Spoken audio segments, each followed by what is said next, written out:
Idol, anong masasabi mo sa Tagalog versus Bisaya? Sana mapansin.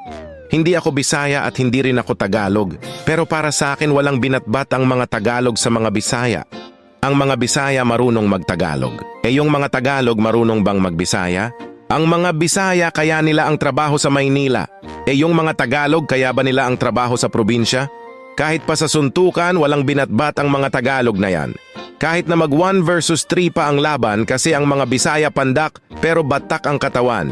Yung mga Tagalog matangkad pero wala naman lakas ang katawan. Kung sasabihin nyo naman na mas malakas mag-ML ang mga Tagalog, well, para sa akin ay hindi rin. Malakas ba yung maghapon kang nakahilata kakalaro ng ML? Malakas ba yung pag inutusan ka ng magulang mo nagagalit ka kasi nag-EML ka? Malakas ba yung ginawa mo ng trabaho ang ML pero hindi ka naman sumasahod ng pera?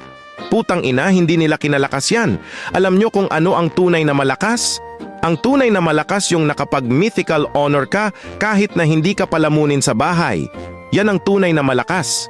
Kaysa naman sa nakapagpa-mythical, immortal ka pero puro naman dabog at reklamo ang ambag mo sa bahay.